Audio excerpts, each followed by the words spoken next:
Recently I did a review of the Canon IXUS 70 or SD780 as it's also known as. It's a quite popular camera at the moment. Now there are plenty more cameras in the Canon IXUS series worth looking into.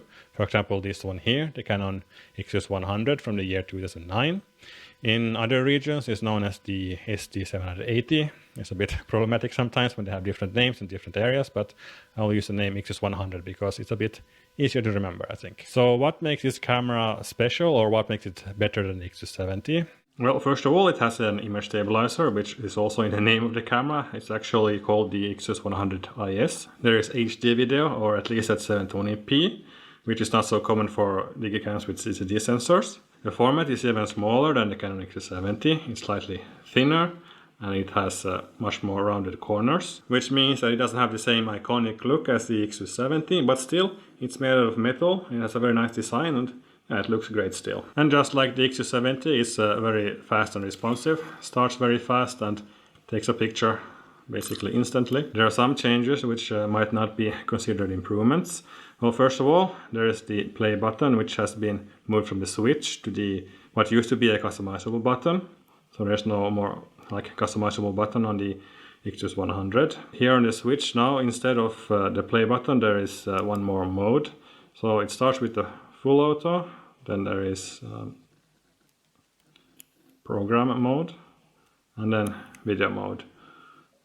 I don't know, I kind of like this change, but at the same time I don't like that they removed the customizable button. But otherwise there is not any such big drastic changes. And the resolution has been increased over the different models from 7.1 megapixels to 12 megapixels. They could probably have kept the resolution at 8 megapixels and the image quality wouldn't be very different. Small sensors don't really benefit from having a lot of photodiodes crammed into a very small area. I haven't really done any side-by-side tests of the IXUS 70 and 100, but I do feel like the 100 has better image quality. Not maybe the most scientific statement, but I do like the photos more from this camera. Otherwise, the button layout is typical for Canon IXUS cameras. On the D-pad here you have a bunch of quick functions, like for example flash can be turned on and off very easily. There's the self timer, different focusing modes like macro and infinity and normal. And then on the top here there's a quick function for exposure compensation. So that can be quite handy. And then by pressing the middle button you get more settings. First of all, there are different shooting modes like portrait and night mode and so on, like quite typical for digicams, like quick presets. And then if you go down, we can change the ISO, which is the lowest 80 and highest is 1600. And the white balance can easily be changed from here as well. And there are different color modes. I have not experimented that much with this, but I like using this on the vivid function. They do show quite well what they do. Then there are different light meter modes and also the drive mode, so either burst or single shot. And lastly there is the quality settings. For more advanced settings there is the main menu, which has more advanced parameters.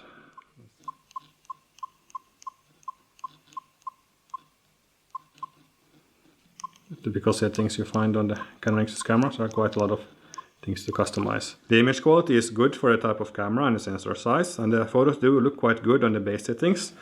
It's of course possible to further customize the look, as I showed in the menu. And well, yeah, it's definitely a good camera for snapshots and everyday photos.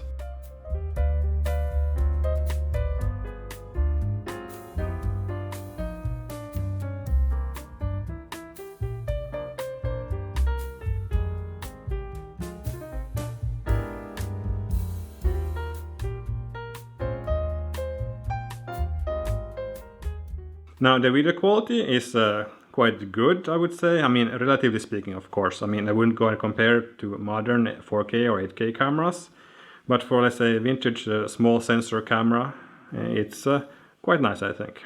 CCD sensors have some advantages in video, mostly because there is no rolling shutter, which is a common problem on CMOS sensors, especially early ones. And also you can get some fun effects, or let's say glitches, like CCD bloom, which might actually be a matter of taste. I mean, not everyone might like this glitch in their videos, but I do think it adds a layer of interest for the video from this camera. The stabilizer helps with keeping the footage smoother, but of course it's no gimbal, so it will not be like super smooth or anything, but it does take out the worst shakes.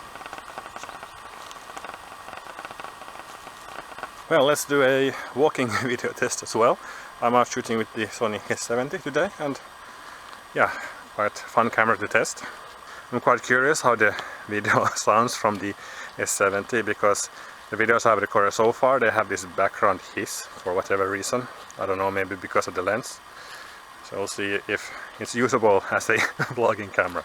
Some settings can be changed in the video mode as well, like the white balance, and there's also exposure compensation. And also some of the presets are available. More features can be added with the Canon Hack development kit, like for example raw files or live histogram or zoom in video, which otherwise does not work. You only get the digital zoom in video otherwise.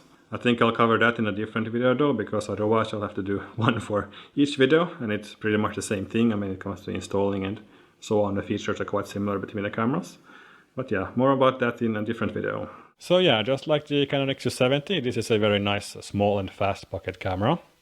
Now there's one downside with this camera, just like the IXUS70, the prices have risen quite a lot online. I found this camera in the flea market with a card, working battery and charger. It was like 3 or 5 euros, I don't remember exactly, it was like 1.5 years ago. Now online they're at least 100 euros, and you should be quite careful with old cameras though, because they can sort of stop working whenever for whatever reason. Usually it's the lens that has some problem, but in any case I wouldn't pay like huge amounts of money for these old cameras.